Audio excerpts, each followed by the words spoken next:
Han pasado casi 4 décadas, pero las pesadillas siguen siendo tan vívidas que a veces me despierto gritando, empapado en sudor frío, con la sensación de estar de nuevo a orillas del río Coco.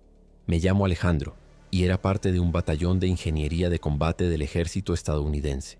Nos habían enviado a Honduras para construir una pista de aterrizaje cerca de la frontera con Nicaragua, una misión aparentemente rutinaria en el contexto de las tensiones de la Guerra Fría en Centroamérica. Nunca imaginé que lo que presenciaría allí cambiaría para siempre mi percepción de la realidad y me perseguiría hasta el día de hoy. A veces me pregunto si debería haber mantenido mi silencio, como me ordenaron, pero ya no puedo cargar con este secreto. Necesito que alguien más sepa lo que realmente sucedió, aunque me arriesgue a que me tomen por loco, o, peor aún, a que ellos descubran que estoy hablando. Aquel día comenzó como cualquier otro en nuestra base temporal. El calor era sofocante. La humedad se pegaba a nuestra piel como una segunda capa y los insectos eran una molestia constante. Nuestra unidad, compuesta por 12 hombres, recibió órdenes de realizar una patrulla de reconocimiento a lo largo del río Coco.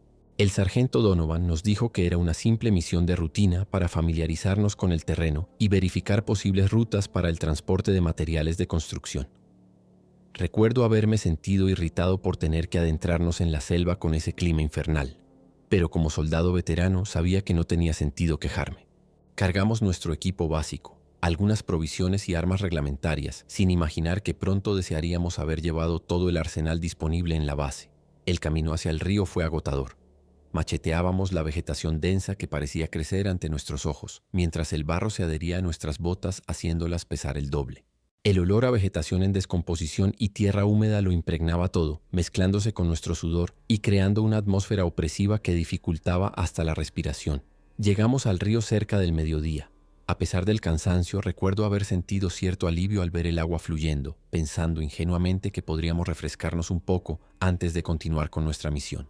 Desde nuestra posición elevada, podíamos ver una pequeña aldea a unos 500 metros río abajo. Unas 15 o 20 chozas sencillas donde vivían los locales, principalmente familias de pescadores y agricultores. Donovan decidió que descansaríamos allí brevemente y luego continuaríamos bordeando el río hacia el este. Mientras preparábamos nuestras raciones, escuché a Martínez, uno de los soldados que sabía español, conversando con un viejo pescador local que había aparecido de la nada. El anciano gesticulaba nerviosamente hacia el río, repitiendo algo sobre el diablo que vive en las profundidades y advirtiendo que no deberíamos estar allí. En ese momento todos lo tomamos como una superstición local, incluso bromeamos sobre ello. Dios, cómo desearía haber prestado atención a sus advertencias, tal vez hubiera podido salvar a los hombres que perdimos ese día. Eran aproximadamente las 2 de la tarde cuando todo comenzó. Estábamos recogiendo nuestro equipo para continuar la patrulla cuando un sonido extraño nos detuvo en seco. No era como nada que hubiera escuchado antes. Un silbido profundo seguido de algo parecido al deslizamiento de un objeto pesado sobre la tierra húmeda. Ramírez, que estaba más cerca de la orilla, fue el primero en verlo. Lo recuerdo perfectamente. Su rostro palideció de repente y dejó caer su cantimplora al suelo. «Dios mío, miren eso», gritó con una voz que apenas reconocí. Todos nos giramos hacia donde señalaba, y lo que vi en ese momento congeló la sangre en mis venas. El agua del río se agitaba violentamente, como si algo enorme se moviera bajo la superficie. De repente emergió. Primero fue una cabeza colosal, del tamaño de un automóvil pequeño, con escamas oscuras y brillantes, seguida por un cuerpo tan grueso como el tronco de un árbol centenario. La criatura se elevó sobre el agua, revelando más y más de su cuerpo interminable. No era una alucinación colectiva ni un tronco flotante como más tarde me obligarían a decir. Era una serpiente gigantesca, una anaconda o algo similar, pero de un tamaño imposible, que calculé en ese momento tendría entre 75 y 80 pies de longitud. El pánico se apoderó de la aldea casi instantáneamente. Los gritos de terror de los habitantes locales llegaron hasta nosotros mientras veíamos, paralizados, cómo aquella monstruosidad se deslizaba fuera del agua y avanzaba con una velocidad aterradora hacia las chozas más cercanas a la orilla. Donovan fue el primero en reaccionar. «Maldita sea, tenemos que ayudarlos», gritó mientras desenfundaba su arma. Su voz me sacó del trance en el que había caído, y automáticamente mi entrenamiento militar tomó el control. Todos corrimos hacia la aldea, pero la distancia parecía interminable. Mientras nos acercábamos, podía ver cómo la criatura, que los locales llamaban el diablo, arremetía contra las frágiles estructuras de madera y paja, derribándolas como si fueran de papel. El caos era indescriptible. Niños llorando, mujeres gritando, hombres intentando defender a sus familias con machetes y herramientas que resultaban patéticamente inútiles contra aquel monstruo. El olor a polvo, madera astillada y el inconfundible hedor a miedo humano se mezclaban en el aire, creando una atmósfera de pesadilla que aún hoy puedo evocar con terrible claridad. Cuando finalmente llegamos a la aldea, presenciamos algo que nunca olvidaré. La serpiente había atrapado a un hombre, un pescador de mediana edad que intentaba proteger a su familia.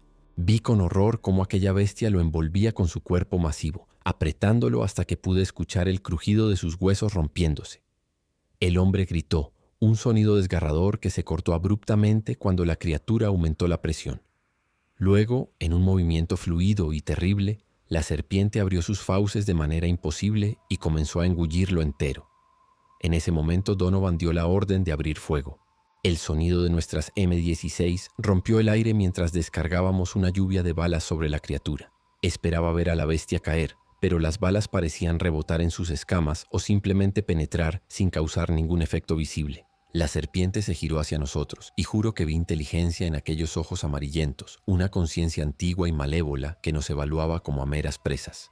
Mi cuerpo temblaba incontrolablemente mientras recargaba mi arma, pero me obligué a mantener la posición.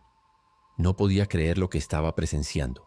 Era como si el tiempo se hubiera detenido y hubiéramos sido transportados a una era primitiva donde los humanos no eran los depredadores dominantes. Lo que siguió fue una batalla desesperada y caótica. Johnson, nuestro especialista en explosivos, logró improvisar algunas cargas con lo que llevábamos y las lanzó hacia la criatura, mientras el resto manteníamos fuego continuo para distraerla de los civiles que huían. Las explosiones resonaron en el valle, levantando nubes de tierra y fragmentos de vegetación, pero la serpiente, aunque herida, no retrocedía. Su furia parecía aumentar con cada ataque. Vi cómo atrapaba a Williams con un movimiento rápido de su cola. El pobre muchacho ni siquiera tuvo tiempo de gritar antes de ser arrojado con fuerza brutal contra un árbol cercano. Escuché el impacto húmedo de su cuerpo y supe al instante que estaba muerto. Cooper y Ramírez intentaron acercarse al monstruo por el flanco, disparando a quemarropa contra lo que parecía ser su cabeza, pero la bestia se movió con una agilidad imposible para su tamaño y los envolvió en un abrazo mortal. Sus gritos se mezclaron con el caos general mientras desaparecían en las fauces de aquella cosa. Sentí una náusea terrible subiendo por mi garganta, pero no podía permitirme el lujo de sucumbir al pánico. Mi mente registraba cada detalle con una claridad enfermiza. El olor metálico de la sangre mezclada con el barro, los gritos cada vez más escasos de los aldeanos, las maldiciones desesperadas de mis compañeros y sobre todo el sonido húmedo y obsceno de la serpiente devorando a sus víctimas. Un sonido que aún me despierta en medio de la noche. Recuerdo el momento exacto en que me di cuenta de que estábamos perdiendo. Donovan, siempre tan firme y seguro, me miró con una expresión que nunca había visto en su rostro. Puro terror. «Retirada», gritó mientras disparaba su última ronda. La radio no funcionaba, estábamos completamente aislados. De nuestros 12 hombres solo quedábamos 7 y la serpiente parecía imparable. Martínez recibió un golpe directo de la cola del monstruo que lo lanzó varios metros por el aire, cayó como un muñeco de trapo y no volvió a moverse. Peterson intentó arrastrarlo, pero la criatura fue más rápida. Aún puedo ver el rostro de Peterson distorsionado por el horror mientras la serpiente lo atrapaba, sus ojos fijos en los míos en una súplica silenciosa que no pude responder. Sentí algo caliente corriendo por mi pierna y me di cuenta de que estaba sangrando profusamente por una herida en el muslo, probablemente causada por algún escombro durante las explosiones. El dolor, extrañamente, parecía distante, como si le estuviera sucediendo a otra persona. Mi cuerpo funcionaba por puro instinto de supervivencia mientras disparaba, recargaba y me movía, todo en un estado casi hipnótico de terror y adrenalina que nublaba cualquier pensamiento coherente. Solo existía el momento presente, cada segundo una lucha desesperada por mantenerse vivo un segundo más. Fue Johnson quien cambió momentáneamente las tornas de aquella masacre. Con una determinación suicida, corrió directamente hacia la serpiente con lo que parecía ser el último de nuestros explosivos improvisados. «¡Cúbranse!», alcanzó a gritar antes de que una explosión ensordecedora sacudiera todo el lugar. Sentí el impacto de la onda expansiva golpeándome, lanzándome contra el suelo con tanta fuerza que por un momento perdí el conocimiento. Cuando abrí los ojos, todo estaba cubierto por una nube densa de polvo y humo. Mis oídos zumbaban y mi visión era borrosa, pero pude distinguir una figura acercándose tambaleante. Era Donovan, con la cara cubierta de sangre y suciedad. «Tenemos que irnos ahora», gritó, aunque su voz me llegaba distorsionada, como si estuviera bajo el agua. «La bestia está herida, pero sigue viva». A través de la cortina de polvo pude ver que tenía razón. La explosión había abierto una herida enorme en el costado de la criatura, pero en lugar de matarla, solo había conseguido enfurecerla más. El monstruo se retorcía de dolor, aplastando lo que quedaba de las chozas y lanzando escombros en todas direcciones. Vi como uno de esos escombros, un tronco enorme, golpeaba directamente a Miller, quien había sobrevivido hasta ese momento. Su cuerpo quedó inmóvil bajo la madera, mientras la sangre formaba un charco oscuro a su alrededor que se mezclaba con el barro. Donovan me ayudó a ponerme de pie y junto con los otros 3 supervivientes, Harris, Thompson y Jackson, comenzamos a correr hacia la selva, alejándonos del río y de aquella pesadilla viviente. Mi herida en la pierna me dificultaba el movimiento. Cada paso era una agonía, pero el miedo era un motivador más poderoso que el dolor. Podía escuchar detrás de nosotros el sonido de la serpiente moviéndose, persiguiéndonos entre la vegetación. Los árboles se sacudían y caían a su paso como si un tanque estuviera abriéndose camino a través de la selva. Harris, que corría justo detrás de mí, de repente ya no estaba allí. Solo escuché su grito ahogado y cuando miré hacia atrás vi cómo la cola de la criatura lo arrastraba de vuelta hacia sus fauces. No hubo tiempo para intentar ayudarlo. Seguimos corriendo cada vez más adentro de la espesura, mientras la respiración ardía en mis pulmones y el sudor mezclado con sangre nublaba mi visión. Thompson tropezó con una raíz y cayó pesadamente. Jackson y yo intentamos levantarlo, pero él nos empujó. «Sigan corriendo, mi tobillo está roto». Fue la última vez que lo vi, apuntando su arma hacia el camino por donde veníamos, en un último acto de valor que probablemente nos dio los preciosos segundos que necesitábamos para escapar. No sé cuánto tiempo estuvimos corriendo. Las horas se confundían en un borrón de terror y agotamiento mientras nos abríamos paso por la selva sin rumbo fijo, guiados únicamente por el instinto de alejarnos lo máximo posible de aquella cosa. En algún momento el sonido de la persecución pareció desvanecerse, pero no nos detuvimos. La adrenalina había dado paso a un cansancio extremo. Mi herida seguía sangrando y comenzaba a sentir los primeros síntomas de la pérdida de sangre. Mareos, náuseas, una sensación de frío que contrastaba con el calor sofocante de la selva. Jackson me ayudaba a mantenerme en pie, pero podía ver que él también estaba al límite de sus fuerzas. Donovan, siempre al frente, finalmente se detuvo junto a un pequeño claro. «Creo que la hemos perdido», dijo con voz entrecortada, pero sus ojos seguían escaneando nerviosamente la vegetación circundante. Colapsé contra el tronco de un árbol mientras Jackson improvisaba un torniquete para mi pierna usando tiras de su propia camisa. El dolor era insoportable, pero me mordí el labio hasta hacerlo sangrar para no gritar. Cualquier sonido podría atraer de nuevo a esa cosa, y la idea de volver a enfrentarla era más aterradora que el dolor físico que sentía. Donovan revisó su brújula intentando orientarnos. «Si seguimos hacia el oeste, deberíamos llegar a la base en unas 5 o 6 horas», murmuró, aunque en sus palabras había más esperanza que certeza. La noche comenzaba a caer sobre la selva y con ella nuevos sonidos inquietantes que nos mantenían en un estado constante de alerta y terror. Decidimos continuar moviéndonos a pesar de la oscuridad. La idea de pasar la noche en aquel lugar, sabiendo que esa cosa podría estar acechando entre las sombras, era insoportable. Usamos pequeñas linternas tácticas para guiarnos, conscientes de que la luz podría delatar nuestra posición pero sin otra opción viable. Cada sonido de la selva nocturna nos sobresaltaba, el crujido de las ramas, el ulular de algún búho, el movimiento de animales nocturnos entre la vegetación. Mi mente jugaba crueles trucos, transformando cada sombra en la silueta de aquella serpiente monstruosa. La fiebre comenzaba a afectarme, sentía escalofríos violentos a pesar del calor húmedo y las náuseas se intensificaban con cada paso que daba. En algún momento comencé a delirar. Veía a mis compañeros muertos caminando junto a nosotros, sus cuerpos destrozados pero aún moviéndose, culpándome por haberlos abandonado. Veía a los aldeanos, especialmente a aquel pescador que fue la primera víctima, sus ojos vacíos fijos en mí, mientras la sangre goteaba de su boca contorsionada en un grito silencioso. Jackson tuvo que abofetearme para sacarme de aquel estado. «Mantente despierto», me ordenó con una mezcla de preocupación y desesperación. «Si te desmayas no podremos cargarte».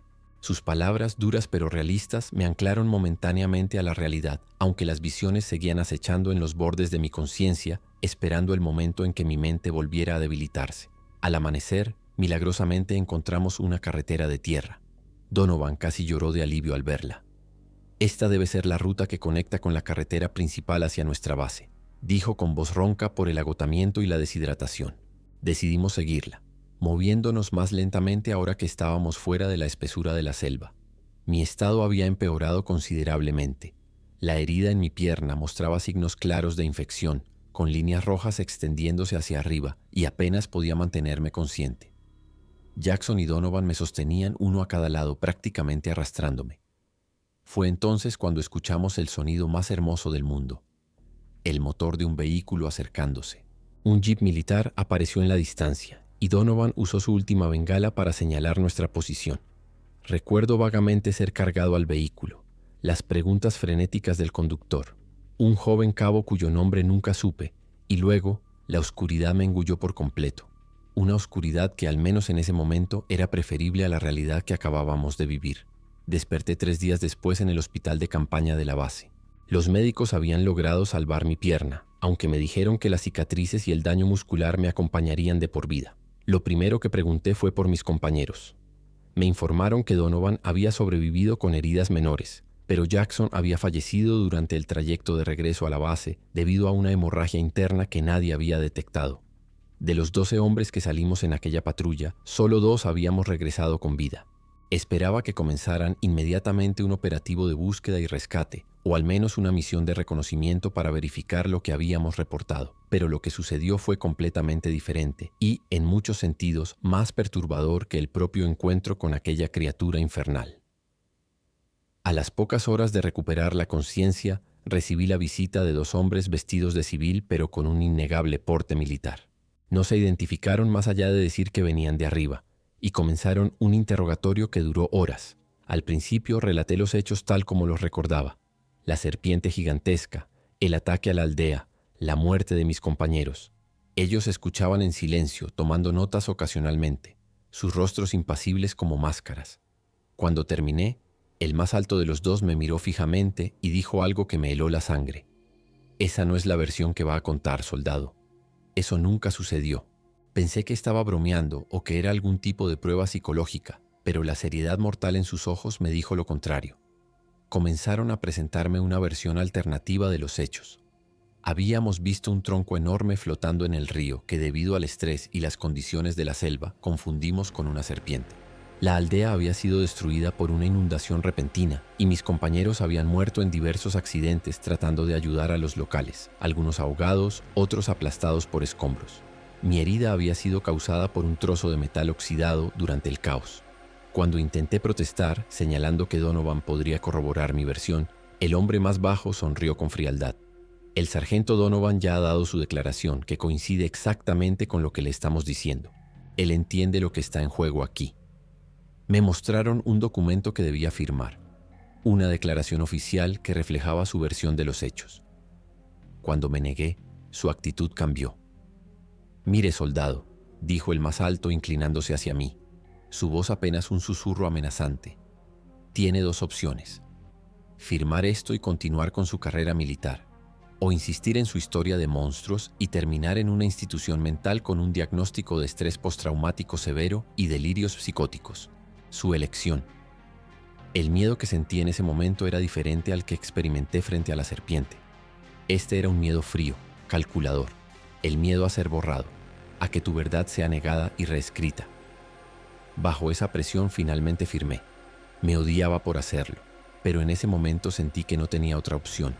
Los días siguientes fueron un borrón de médicos, psicólogos y más entrevistas con aquellos misteriosos hombres de civil. Me repetían constantemente la versión oficial hasta que casi comenzaba a dudar de mis propios recuerdos. ¿Había sido realmente una serpiente gigante? ¿O el terror y las condiciones extremas me habían hecho ver algo que no existía? Pero entonces, en las noches, cuando las pesadillas me despertaban gritando, sabía que lo que había visto era real.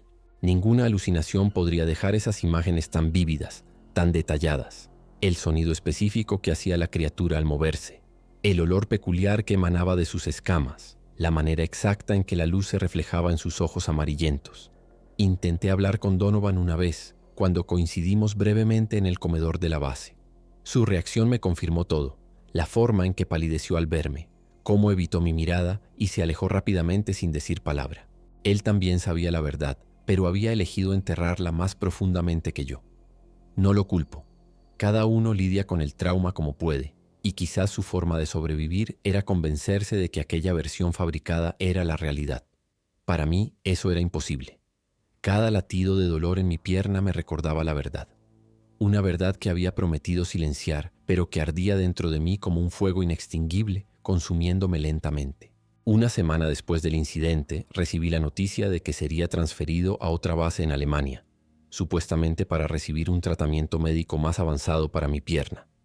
La rapidez con la que se gestionó el traslado y la falta de explicaciones claras me dejaron claro que querían alejarme lo más posible de Honduras y de cualquier persona relacionada con el incidente. La noche antes de mi partida recibí una visita inesperada en mi habitación del hospital. Una mujer local, de mediana edad, que trabajaba como personal de limpieza. Se acercó sigilosamente a mi cama y, asegurándose de que nadie la veía, dejó un pequeño objeto envuelto en un pedazo de tela junto a mi almohada. Mi hermano vivía en esa aldea, susurró en un inglés entrecortado. Él me contó sobre el diablo del río muchas veces. Ustedes no son los primeros en verlo. Antes de que pudiera preguntarle más, desapareció tan silenciosamente como había llegado. Cuando desenvolví el objeto, encontré un pequeño tallado en madera oscura. Una serpiente enroscada, con detalles tan precisos que sentí un escalofrío recorrer mi espalda. Lo escondí entre mis pocas pertenencias, sabiendo instintivamente que aquel pequeño amuleto era una prueba, no del monstruo en sí, sino de que los locales conocían su existencia desde mucho antes de nuestro encuentro. Era un vínculo con la verdad que intentaban borrar, un recordatorio de que no estaba loco ni solo en lo que había presenciado. Durante años lo llevé conmigo, oculto pero siempre presente, como un ancla a la realidad que otros querían negarme. Los años siguientes fueron un ejercicio de supervivencia psicológica. Me adapté externamente, siguiendo el guión que habían escrito para mí. Completé mi servicio militar sin incidentes. Recibí una baja honorable debido a mi lesión permanente y regresé a la vida civil con una pensión decente y un montón de condecoraciones que me parecían vacías y falsas. Pero internamente, la búsqueda nunca cesó. Me convertí en un investigador obsesivo de todo lo relacionado con serpientes gigantes, mitos locales centroamericanos y avistamientos de criaturas no identificadas. Aprendí español para poder leer textos originales y entrevistar a personas de la región. Descubrí que existían numerosos relatos similares a lo largo de la cuenca del río Coco, historias transmitidas oralmente durante generaciones sobre la madre de todas las serpientes que habitaba en las profundidades. Los colonizadores españoles habían documentado historias indígenas sobre una criatura serpentina de tamaño imposible que devoraba pueblos enteros cuando se sentía amenazada.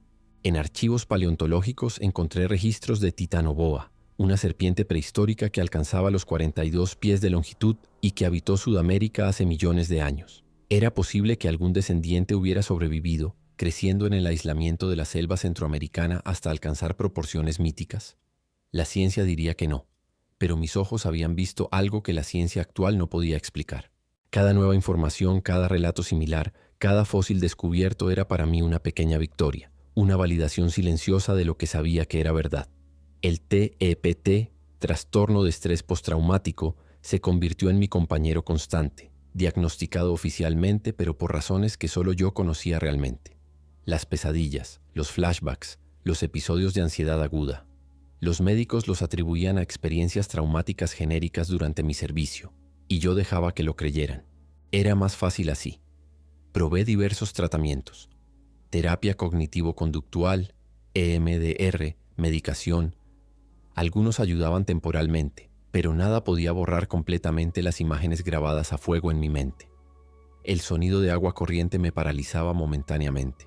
Cualquier movimiento repentino en mi visión periférica me hacía saltar. No podía ver documentales sobre reptiles sin sentir náuseas. Mi vida social se deterioró. Era difícil mantener relaciones cuando no podía compartir la verdadera fuente de mi trauma, cuando tenía que inventar explicaciones para mis reacciones inexplicables. Mi primer matrimonio fracasó después de 3 años. Mi esposa nunca entendió por qué me despertaba gritando nombres de personas que nunca había mencionado durante el día, o por qué me negaba categóricamente a acercarme a ríos o lagos. «Hay algo que no me estás contando», me dijo la noche que se fue. Tenía razón, pero ¿cómo explicar algo que había jurado mantener en secreto? Algo que sonaba tan descabellado que probablemente la alejaría aún más rápido. En 1995, casi 10 años después del incidente, encontré el primer indicio de que no estaba solo en mi conocimiento. Un artículo pequeño, casi perdido en la sección internacional de un periódico, mencionaba brevemente la desaparición de un equipo de biólogos en la misma región de Honduras donde habíamos estado. Las autoridades atribuían las desapariciones a la actividad de narcotraficantes o a accidentes en la selva, pero una frase captó mi atención. Un testigo local afirmaba haber visto una criatura imposiblemente grande en el río la noche anterior a la desaparición. El artículo desestimaba esto como superstición local y no se mencionaba más, pero fue suficiente para encender una chispa de validación en mí. Intenté contactar con el periodista que había escrito la nota, pero mis correos y llamadas quedaron sin respuesta. Consideré viajar a Honduras para investigar personalmente, pero algo me detuvo. Un miedo profundo, no solo a enfrentarme de nuevo a aquella criatura, sino a las personas que habían trabajado tan duramente para encubrir su existencia. ¿Qué pasaría si aparecía de repente haciendo preguntas sobre un incidente que oficialmente nunca ocurrió? ¿Cuánto tardarían en silenciarme permanentemente? La paranoia se había convertido en otra compañera constante, pero después de lo vivido, ¿podía realmente llamarse paranoia cuando sabía que existían personas dispuestas a borrar la verdad a cualquier costo? En 2003 sufrí un colapso nervioso después de ver un documental sobre anacondas en el Amazonas. Las imágenes, aunque mostraban serpientes mucho más pequeñas que la que habíamos enfrentado, desencadenaron un episodio psicótico tan severo que pasé 3 semanas internado en una clínica psiquiátrica. Allí conocí al Dr. Merrick, un psiquiatra diferente a los demás. No buscaba simplemente medicarme o convencerme de que mis delirios eran producto de mi mente traumatizada. En cambio me escuchaba, realmente me escuchaba, sin juzgar ni desestimar lo que le contaba. Al principio mantuve la versión oficial. Años de condicionamiento me habían enseñado a ser cauteloso, pero algo en su manera de escuchar, en la forma en que formulaba sus preguntas, me hizo sentir que podía confiar en él. Una tarde, después de varias sesiones, me mostró una fotografía antigua. Un grupo de científicos en lo que parecía ser una expedición en algún lugar tropical. Mi padre estuvo en Honduras en 1962, me dijo con una voz pausada. Era herpetólogo. Nunca regresó de esa expedición. El gobierno dijo que había muerto en un accidente, pero mi madre, hasta el día de su muerte, insistió en que le habían ordenado guardar silencio sobre algo que mi padre había descubierto allí. Sus palabras abrieron una compuerta en mí. Por primera vez en casi 20 años, relaté la historia completa, la verdadera, sin censura ni miedo. Lloré como no había llorado desde aquella noche en la selva, liberando no solo el horror de lo que había presenciado, sino también el peso aplastante de haber tenido que negarlo durante tanto tiempo. El Dr. Merrick no dijo si me creía o no, pero tampoco me trató como a un lunático. En cambio, me ayudó a desarrollar herramientas para vivir con esa verdad, para integrarla en mi vida sin que me destruyera. Fue el comienzo de una verdadera sanación. Con el paso de los años y el auge de Internet, encontré formas más seguras de buscar respuestas. Foros anónimos donde veteranos compartían experiencias inexplicables durante su servicio. Grupos de investigación de criptozoología, archivos digitalizados de informes militares desclasificados. Comencé a recopilar un archivo conectando puntos, buscando patrones. Descubrí que nuestra unidad no había sido la primera en tener un encuentro en esa zona. Había informes vagos, siempre enterrados bajo capas de clasificación y burocracia de incidentes similares en 1954, 1967 y 1978.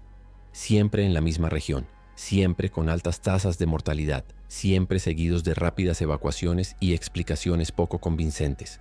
También descubrí algo aún más inquietante.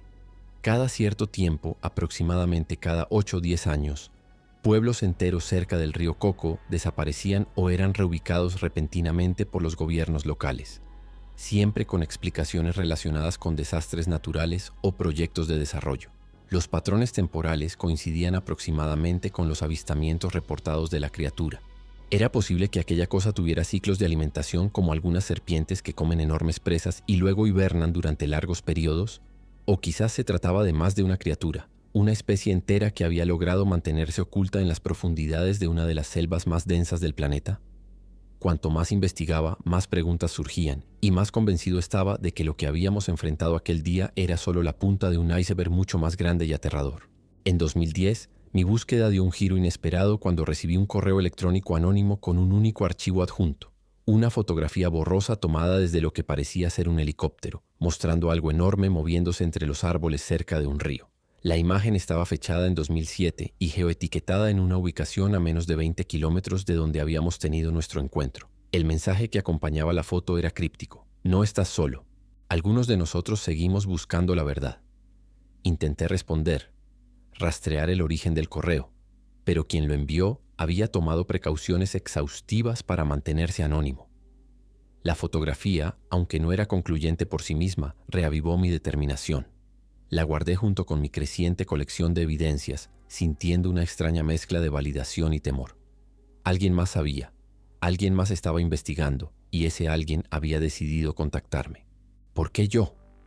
¿Cómo habían encontrado mi dirección de correo? ¿Era una trampa de aquellos que querían silenciarme, o realmente existían otras personas buscando respuestas? Durante semanas revisé obsesivamente mi correo esperando más mensajes. Instalé programas de seguridad en mi computadora y comencé a notar si me seguían en la calle. La paranoia que había logrado mantener bajo control durante los últimos años regresó con fuerza, pero esta vez venía acompañada de una chispa de esperanza. Ya no estaba completamente solo en mi búsqueda. 2 meses después del correo electrónico, mientras revisaba un foro especializado en criptozoología bajo un seudónimo, encontré un hilo de discusión sobre megafauna superviviente en Centroamérica. Un usuario llamado River Watcher había publicado una teoría detallada sobre cómo algunas especies prehistóricas podrían haber sobrevivido en ecosistemas aislados como las profundidades del río Coco. La precisión de sus conocimientos sobre la geografía exacta de la región y algunos detalles específicos sobre avistamientos históricos me hicieron sospechar que no era un simple entusiasta. Después de varias conversaciones privadas, River Watcher finalmente reveló su identidad. Era un biólogo marino que había trabajado para una organización gubernamental no especificada en Honduras durante los años 90 y había sido testigo de algo inexplicable durante una inmersión rutinaria. Su descripción coincidía escalofriantemente con lo que habíamos visto. Una serpiente de proporciones imposibles, con patrones de comportamiento que no correspondían a ninguna especie conocida. A diferencia de mí, él no había sido silenciado oficialmente, pero sus informes habían sido ignorados y posteriormente perdidos en la burocracia. La diferencia era que él había logrado recolectar muestras, escamas encontradas en las orillas del río que, según sus análisis privados, no correspondían a ninguna especie de reptil catalogada. Me ofreció enviarme una de estas escamas, un gesto de confianza que significaba un enorme riesgo para ambos. Cuando finalmente llegó el pequeño paquete a mi casa, mis manos temblaban al abrirlo. La escama, del tamaño de mi palma, tenía un color oscuro iridiscente y una textura que no se parecía a nada que hubiera visto antes. La evidencia tangible que había buscado durante décadas finalmente estaba en mis manos. El contacto con River Watcher abrió las puertas a una red subterránea de personas que habían tenido encuentros similares a lo largo de Centroamérica. Biólogos cuyas investigaciones habían sido súbitamente canceladas, lugareños que habían perdido familiares en accidentes inexplicables, incluso un exfuncionario de inteligencia militar que afirmaba haber visto informes clasificados sobre anomalías biológicas no reconocidas en la región. Cada uno tenía fragmentos del rompecabezas, piezas de una verdad que alguien había trabajado diligentemente para mantener oculta. ¿Pero por qué? ¿Qué motivaba este encubrimiento sistemático? Las teorías variaban. Algunos sugerían que era simple negación institucional ante algo que desafiaba la ciencia convencional. Otros apuntaban a intereses económicos en la región que podrían verse afectados si se conociera la existencia de una especie potencialmente peligrosa. Los más conspiranoicos hablaban de programas secretos de investigación biológica. Personalmente me inclinaba hacia una explicación más simple: el miedo al pánico masivo. Admitir oficialmente la existencia de depredadores de ese tamaño, capaces de devorar humanos enteros en una región relativamente accesible, podría desencadenar reacciones impredecibles. Era más fácil y seguro desestimar los avistamientos como supersticiones locales o confusiones causadas por condiciones extremas. Pero ese silencio tenía un costo. Vidas humanas que seguían perdiéndose porque nadie había sido advertido adecuadamente del peligro. En 2015, casi 30 años después de nuestro encuentro, tomé la decisión que había estado evitando durante décadas: volver a Honduras. No fue un impulso repentino, sino el resultado de años de preparación cuidadosa. Me había jubilado anticipadamente, había aprendido español con fluidez, había establecido contactos locales a través de mi red de investigadores y había desarrollado una tapadera creíble como escritor de guías de viaje especializadas en ecoturismo. River Watcher me había puesto en contacto con un guía local confiable, Manuel, quien conocía la región como la palma de su mano y, lo más importante, respetaba profundamente los peligros del río. No le revelé toda la verdad sobre mi interés, solo que estaba investigando leyendas locales para un posible libro. El viaje hasta la región fue surrealista. Cada kilómetro que me acercaba al río Coco intensificaba mis recuerdos y mi ansiedad. El paisaje había cambiado en algunos aspectos, más carreteras, menos cobertura forestal en ciertas áreas, pero la esencia salvaje permanecía intacta. Cuando finalmente llegamos a la pequeña aldea que servía como nuestro punto de partida, tuve que contener las náuseas. No era el mismo lugar exacto donde había ocurrido el incidente, pero la similitud era suficiente para desencadenar flashbacks vívidos. Manuel notó mi malestar, pero lo atribuyó al calor y la fatiga del viaje. Esa noche, sentados alrededor de una fogata mientras preparábamos el equipo para adentrarnos en la selva al día siguiente, escuché a los locales hablar en voz baja sobre el río, sobre lugares que evitaban, sobre personas que habían desaparecido. No mencionaban directamente a ninguna serpiente gigante, pero el miedo en sus voces cuando hablaban de ciertas partes del río era inconfundible. Ellos sabían algo que habían aprendido a no nombrar explícitamente. Nuestra expedición duró 5 días, durante los cuales nos mantuvimos a una distancia prudente del río principal, siguiendo afluentes más pequeños y senderos elevados. Manuel era extremadamente cauteloso, insistiendo en que no nos acercáramos a ciertas zonas sin dar explicaciones claras. Recolecté muestras de agua, tomé fotos de la vegetación local, entrevisté a algunos habitantes, todo como parte de mi fachada de investigación para una guía de viajes. Pero mi verdadero objetivo era encontrar evidencia, cualquier evidencia, de lo que había visto décadas atrás. Al cuarto día, mientras descansábamos cerca de un pequeño claro, Manuel finalmente habló. «Usted no está aquí por un libro de viajes, ¿verdad?», preguntó directamente. Por un momento consideré mantener mi historia, pero algo en su mirada me dijo que ya sabía más de lo que aparentaba. Le conté una versión editada de mi experiencia, observando cuidadosamente su reacción. No mostró sorpresa, solo una resignación sombría. «Mi abuelo la vio», dijo finalmente. «Era pescador. Una noche no regresó. Lo encontramos a la mañana siguiente, o lo que quedaba de él». Se quedó en silencio un momento antes de continuar. «Cada generación en mi familia pierde a alguien por el río. No es mala suerte. Es ella». No necesitó especificar a quién se refería con ella. «¿Por qué nadie hace nada al respecto?», pregunté, la frustración de décadas emergiendo en mi voz. Manuel se encogió de hombros con una mezcla de fatalismo y pragmatismo. «¿Quién nos creería? Y los que saben, los del gobierno, los extranjeros como usted que vienen con sus armas y equipos, solo empeoran las cosas. Ella se enfada cuando la molestan. Es mejor respetarla, evitarla, enseñar a nuestros hijos dónde no deben ir». Su respuesta me dejó pensando toda la noche. ¿Y si tenía razón? ¿Y si nuestra intervención aquel día, nuestro intento de matar a la criatura, solo había provocado su furia? ¿Cuántas vidas se habían perdido como consecuencia indirecta de nuestra acción? El último día, Manuel me llevó a un lugar que no estaba en nuestro itinerario original. Una pequeña cueva escondida tras una cascada, a unos 2 kilómetros del río principal. «Mi bisabuelo pintó esto», dijo mientras iluminaba la pared con su linterna. Ante mis ojos se desplegaron docenas de pinturas rupestres, algunas claramente antiguas, otras más recientes. Todas mostraban la misma imagen. Una serpiente gigantesca, representada con un detalle sorprendente, devorando personas, destruyendo aldeas. «Mi familia ha sido guardiana de este lugar durante generaciones», explicó Manuel. «Cada vez que ella aparece, venimos aquí y añadimos su historia. Es nuestra forma de advertir, de recordar». Las pinturas más recientes databan de 2008, según Manuel, coincidiendo con la desaparición de un grupo de arqueólogos extranjeros que las autoridades atribuyeron oficialmente a un deslizamiento de tierra. Fotografié cada centímetro de aquellas paredes, sintiendo una mezcla de vindicación y horror.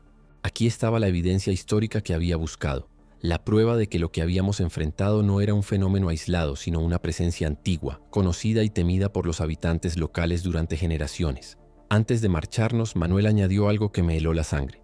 «Las ancianas dicen que está creciendo, que cada vez que regresa es más grande que antes, y que ya no está sola». No elaboró más y yo no me atreví a preguntar.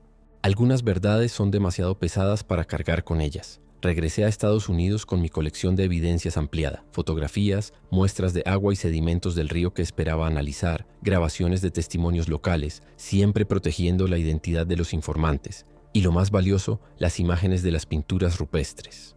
Durante meses trabajé en compilar todo en un documento exhaustivo, conectando mi experiencia personal con la evidencia histórica y los testimonios contemporáneos. Dudaba sobre qué hacer con esta información. Parte de mí quería hacerla pública, exponer la verdad y las décadas de encubrimiento, pero otra parte temía las consecuencias, no solo para mí, sino para personas como Manuel y su comunidad. ¿Qué pasaría si mi revelación provocaba una oleada de cazadores de monstruos invadiendo la región, perturbando a la criatura o criaturas y desencadenando más ataques? O peor aún, ¿qué sucedería si alguna agencia gubernamental decidía solucionar el problema de forma drástica, con consecuencias devastadoras para el ecosistema local? Mientras lidiaba con este dilema ético, algo inesperado ocurrió. Recibí una llamada de Donovan. Después de casi 30 años sin contacto, su voz sonaba más vieja pero inconfundible. Las están buscando, dijo sin preámbulos. Saben que estuviste allí. No necesitó especificar quiénes eran ellos ni qué estaban buscando. Me advirtió que tuviera cuidado, que no confiara en comunicaciones electrónicas, que considerara moverme temporalmente. Cuando le pregunté cómo me había encontrado después de tantos años, su respuesta fue inquietante. No soy el único que te ha estado siguiendo la pista. La llamada terminó abruptamente, dejándome con más preguntas que respuestas y una sensación de urgencia que no había sentido desde aquellos días en la selva.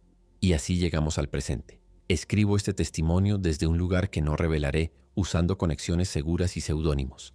He distribuido copias de mi investigación completa a varias personas de confianza, con instrucciones de hacerla pública si algo me sucede. No sé si he tomado la decisión correcta, si estoy arriesgando vidas al compartir esta información o salvándolas al advertir sobre el peligro. Lo único que sé con certeza es que lo que vi aquel día en Honduras era real. Existía entonces y existe ahora. Una serpiente de proporciones prehistóricas. Quizás la última superviviente de una especie que creíamos extinta, o tal vez algo completamente nuevo, evolucionado en el aislamiento de una de las regiones más remotas del planeta. Las pesadillas continúan, pero ahora son diferentes. Ya no me veo a mí mismo huyendo de la criatura. Ahora me veo regresando a ella, como si hubiera algo más que necesitara descubrir, alguna verdad final que me elude. A veces, en esos sueños, estoy de pie a la orilla del río Coco, solo, mientras el agua se agita y algo emerge lentamente a la superficie. Pero justo antes de ver qué es, siempre despierto. Quizás es mejor así. Hay cosas que una vez vistas no pueden ser olvidadas. Y hay verdades que, una vez conocidas, te cambian para siempre. Si algo he aprendido en estos 39 años de búsqueda, es que a veces las respuestas no traen paz, solo más preguntas. Y que algunos monstruos son reales. Ya sea que el mundo esté preparado para aceptarlo o no. Si estás leyendo esto y has tenido una experiencia similar, o si tienes información que podría ayudar a entender mejor lo que acecha en las profundidades del río Coco, te imploro que seas cauteloso. No cometas los mismos errores que nosotros. No intentes enfrentarte a ella. Respeta el conocimiento ancestral de los locales que han aprendido a coexistir con esta presencia durante generaciones. Y sobre todo recuerda que hay lugares en este mundo donde los humanos no somos los depredadores dominantes, donde somos simplemente presas para algo mucho más antiguo y poderoso que nosotros. Algo que estaba aquí mucho antes que nosotros y que probablemente seguirá aquí mucho después de que nos hayamos ido. Algo que los gobiernos pueden intentar ocultar, pero que nunca podrán controlar realmente. Algo que me arrebató a mis compañeros hace casi 4 décadas y que, estoy seguro, sigue hambriento en las profundidades oscuras de aquel río maldito, esperando pacientemente a su próxima víctima.